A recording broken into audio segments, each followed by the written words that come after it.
This is Mr. Eugene, and today we're examining a seismic shift in how intelligent men approach modern dating. A shift so practical, so necessary, so rooted in economic reality that it's completely transforming the dating landscape and leaving many women confused about why they can't secure commitment from quality men. Men are vetting women's finances before considering serious relationships. Not just whether she has a job, not just whether she's financially independent. Men are investigating her debt load, her credit score, her spending habits, her financial literacy, and her economic trajectory before they'll even consider a second date, let alone marriage. This isn't about gold digging in reverse. This isn't men looking for women to support them financially. This is something far more pragmatic and far more concerning for modern women. Men are protecting what they've built from women who will drain it. The question is no longer, can she support me? That was never really the question for men anyway. Men don't expect women to be primary providers. The question now is, will she destroy what I've spent decades building? And in 2026, with the economic landscape we're navigating, this question isn't optional anymore. It's essential for survival. The old dating priorities, body count, cooking ability, personality compatibility, those still matter. But they've been joined by something that's become equally, if not more important, financial compatibility and economic viability. Today we're examining why this shift is happening now, what economic forces are driving it, what specifically men are vetting for when they assess women's finances, the red flags that immediately disqualify women from serious consideration, why so many modern women fail this vetting catastrophically, how this is changing dating dynamics and marriage markets, and what women can actually do if they want access to quality men who have their finances together. This is not theoretical, this is not preference. This is economic survival strategy, and men who don't implement financial vetting are learning expensive lessons that destroy decades of work. Stay with me. This might be the most important dating standard shift in the last 50 years. The economic context, why this is happening now before we examine what men are vetting for, we need to understand why financial vetting has become essential in 2026 in ways it wasn't even 10 years ago. Economic reality 1. Debt has reached crisis levels. The average American carries approximately $104,215 in debt across mortgages, credit cards, student loans, auto loans, and other consumer debt. But averages hide the reality. Many people, especially women in certain demographics, carry debt loads that are genuinely catastrophic. Student loan debt, specifically, the average borrower owes around $37,000. But this average includes people who borrowed $10,000 and people who borrowed $200,000 for degrees that will never generate income to justify that investment. Women are disproportionately carrying student debt because they were told to pursue education regardless of economic viability. They borrowed $80,000 for social work degrees, $150,000 for psychology degrees, $200,000 for art history degrees, fields that will never generate the income needed to repay those loans. Credit card debt has exploded as lifestyle inflation and social media-driven consumption have convinced people they need to live beyond their means to appear successful. This creates a situation where many women enter dating markets carrying 5-figure or 6-figure debt loads that they have no realistic plan to repay. And when a man commits to that woman, he's committing to that debt whether he realizes it or not. Economic reality. 2. Marriage legally entangles finances in most jurisdictions. Debt acquired during marriage becomes marital debt regardless of whose name is on it. Her student loans become both of your problem. Her credit card debt becomes your collective responsibility. Even debt acquired before marriage can become a shared burden because household income gets directed towards servicing her debt rather than building family wealth. If she's paying $1,000 a month towards student loans, that's $1,000 a month not going towards savings, investments, children's education, or building equity. Divorce makes this even worse. If you marry a woman with massive debt, spend years helping her service that debt, and then she divorces you, you don't get credit for the debt you helped pay off. You just lose half your assets on top of the years you spent financing her poor decisions. Men are recognizing that marrying a woman with significant debt is like buying a beautiful house that comes with a $200,000 lien you didn't know about, except you can't walk away from the house once you've signed the papers. Economic reality. 3. Women's spending often increases post-commitment. This is the pattern intelligent men have observed. A woman might appear financially responsible while dating. She pays her bills, she manages her life, she seems financially stable. Then commitment happens, moving in together, engagement, marriage, and her spending changes dramatically. Lifestyle inflation. Now that she has access to his higher income or household income, her expectations increase. The $40,000 car becomes a $70,000 car. The $100 shopping trips become $500 shopping trips. The modest vacations become luxury vacations. Expectation transfer, things she paid for herself before commitment she now expects him to pay for.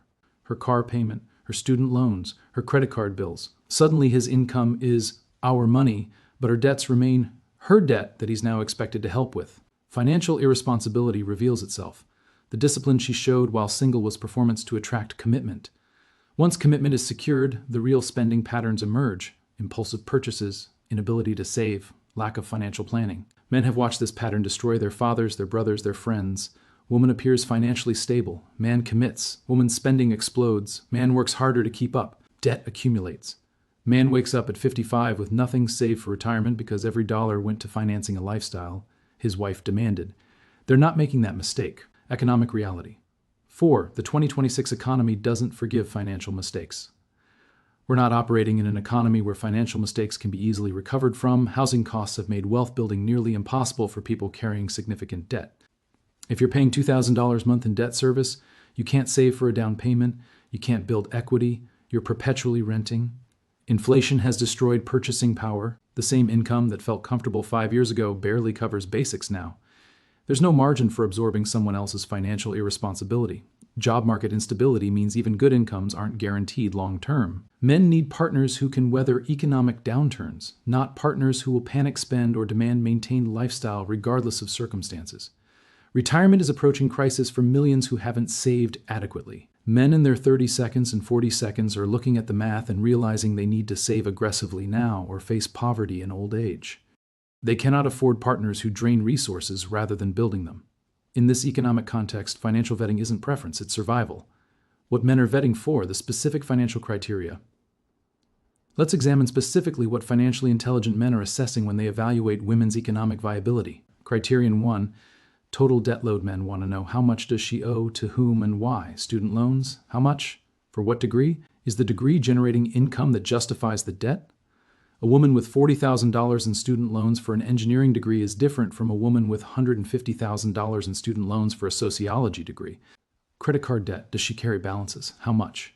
What was the debt used for? Emergencies and necessities or lifestyle consumption? Auto loans? Does she have a car payment? How expensive is the car relative to her income? Did she buy a $50,000 luxury vehicle on a $45,000 salary? Other consumer debt, personal loans, buy now, pay later balances, store credit cards, medical debt. The red flags: total debt exceeding annual income, especially if it's consumer debt, high debt for low return education. Multiple credit cards carrying balances, car payments that exceed 10 to 15% of income pattern of new debt accumulation despite existing debt. Men are doing the math. If she owes $100,000 between student loans and credit cards, and her income is $50,000, even if she devoted every dollar to debt repayment, it would take years. In reality, she's probably making minimum payments and the debt is growing. That's a financial anchor he'll be chained to if he commits. Criterion 2. Income trajectory and earning potential. Men want to know: what is her realistic earning potential, and is it trending upward or downward? Current income matters less than trajectory. A woman making $45,000 as a second-year engineer has different prospects than a woman making $45,000 as a social media coordinator with no advancement path. Career field viability. Is she in a field with growth potential or a dying industry? Is her job secure or vulnerable to automation, outsourcing, or economic shifts? Ambition and work ethic. Does she pursue advancement, skill development, certifications, promotions, or is she content to coast in whatever entry-level position she landed? Stability versus chaos. Does she change jobs constantly, have gaps in employment, get fired frequently? Or does she demonstrate steady employment and professional growth?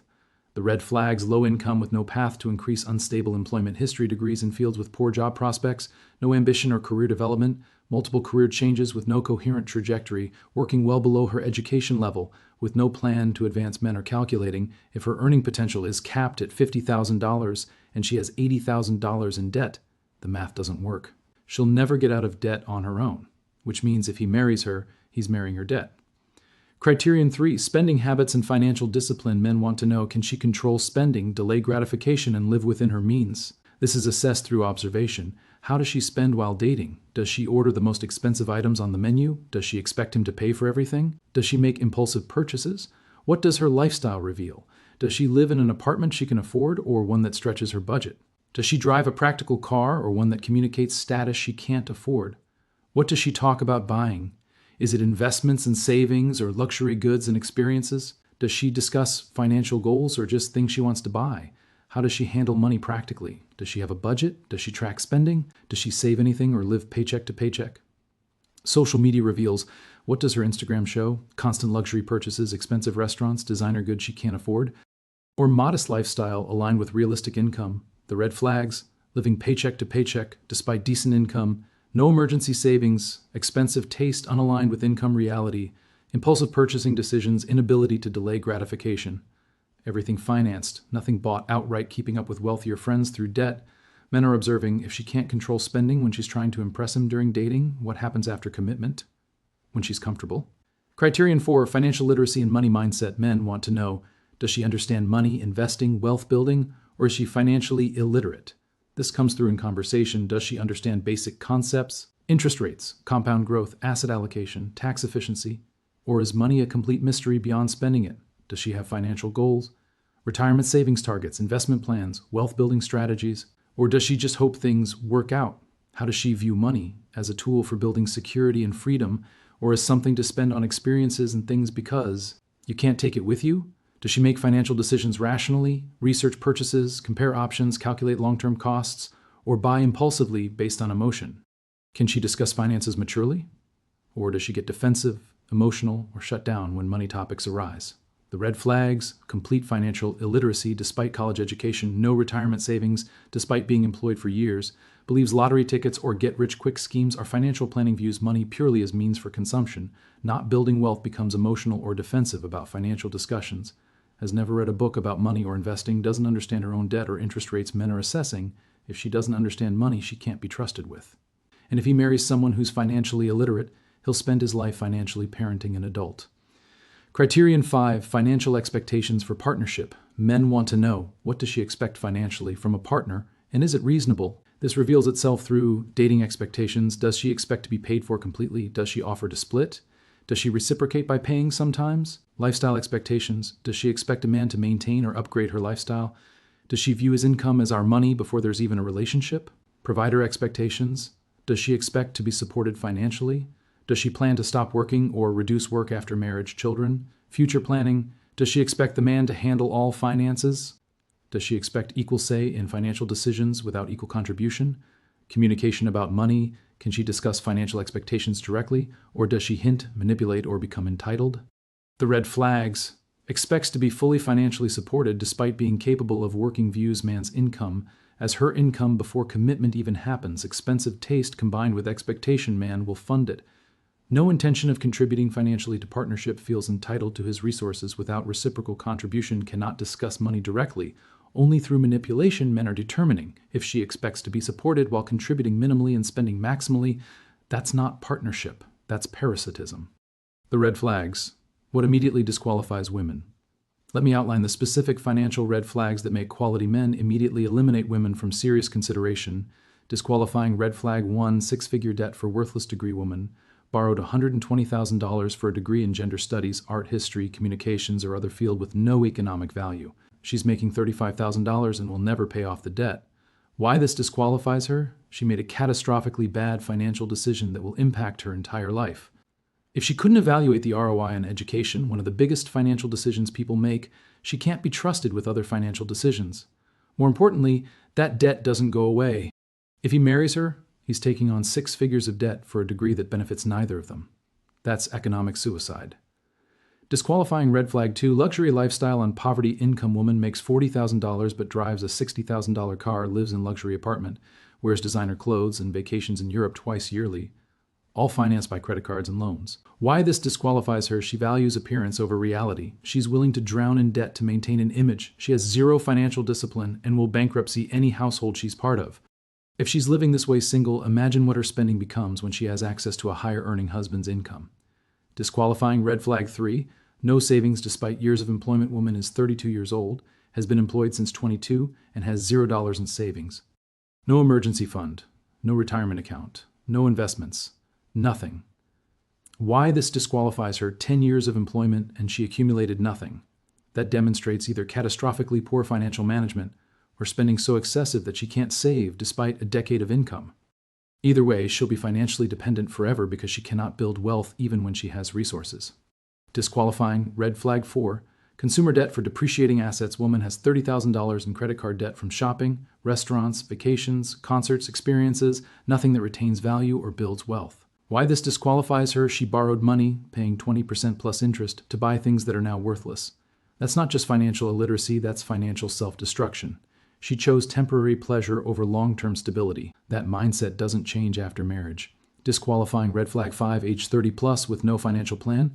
Woman is in her 30s or older and has given zero thought to retirement, wealth building, financial security, or long-term planning. She just doesn't think about that stuff. Why this disqualifies her? At 30 plus, financial planning isn't optional. It's necessary for basic life success.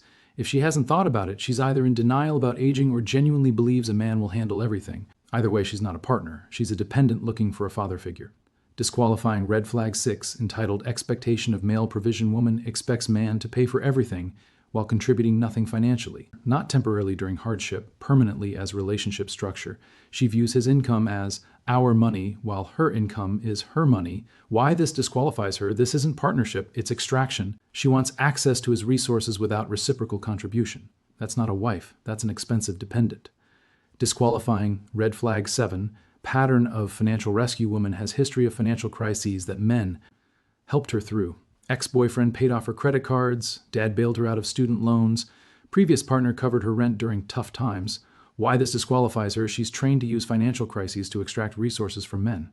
She's not financially independent, she's financially parasitic, moving from host to host as each gets drained.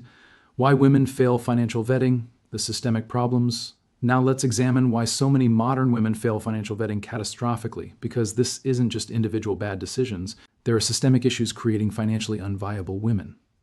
Problem 1, they were told education equals success regardless of ROI. An entire generation of women was told, go to college, get a degree, follow your passion. The degree itself matters, not what it's in. Education is always a good investment. This was catastrophically bad advice. A $150,000 degree in social work does not generate the income to justify that investment. But women weren't taught to think about education as an investment requiring return. They were taught to follow their passion and the money would work out. It didn't work out. Now they're 32 years old with $100,000 in student loans, making $45,000, and unable to pay off the debt in their lifetime. And they genuinely don't understand why men won't commit to them. They did what they were told. They got educated. Why isn't that enough? Because education that generates debt without corresponding income isn't an asset. It's a liability. And men are not obligated to take on your liabilities. Problem 2, they were taught to spend on experiences and self-care. Modern culture tells women, spend money on experiences, not things. Invest in yourself. You deserve nice things. Self-care isn't selfish. Treat yourself. You only live once. All of this is code for spend money you don't have on things you don't need. The $5,000 Bali vacation financed by credit card because experiences over things. The $200 monthly skincare routine because self-care. The $100 brunch every weekend because you deserve it. None of this builds wealth. All of it creates debt or prevents saving. But women were taught this is empowerment. Spending on themselves is feminist. Saving money is old-fashioned scarcity mindset. Then they wonder why they have no savings at 35%. Problem 3, social media creates impossible standards. Women are constantly comparing themselves to curated online personas that make luxury lifestyle look normal and accessible. Instagram influencers vacation in Maldives, wear designer clothes, eat at expensive restaurants, and present this as achievable normal life. What they don't show, it's all sponsored or debt financed, or their trust fund kids, or their escorts. But average women see this and think, I should be able to afford this too. So they finance the lifestyle through debt to maintain the appearance. This creates the worst possible combination. Living beyond means to impress people you don't know with money you don't have. Problem 4, they expected to marry rich and outsource financial responsibility. Many women, consciously or not, expected to marry a high-earning man who would handle finances while they focused on career, hobbies, motherhood, or lifestyle. They didn't develop financial literacy because they assumed a man would handle it. They didn't worry about debt because they assumed a husband would pay it off. They didn't save because they assumed marriage would provide security. But high-earning men have figured out this pattern. They're not accepting women with massive debt and no financial contribution anymore. They're vetting for financial partnership, not financial dependence. So women who expected to marry their way out of debt are discovering that the men who could afford to bail them out are choosing not to. Problem 5. Feminist ideology conflicts with economic reality. Feminism taught women, you don't need a man financially, build your own career, be independent. Equal partnership means equal income. But it simultaneously taught, you deserve a man who earns more than you. You shouldn't have to financially struggle in a relationship. His money is both of yours. These messages are contradictory. You can't be financially independent while expecting financial support. You can't demand equal partnership while expecting him to earn more and cover more expenses. But women internalize both messages and now operate with cognitive dissonance about money. They want independence but expect provision. They want equality but expect advantage. Men are not tolerating this contradiction anymore. The dating market impact, how financial vetting changes everything. Financial vetting is creating seismic shifts in dating market dynamics. Impact 1, quality men are removing themselves from traditional dating men with good finances, stable careers, wealth accumulation. These men are increasingly avoiding serious relationships entirely because the financial risk is too high. They're not participating in dating apps. They're not looking for wives.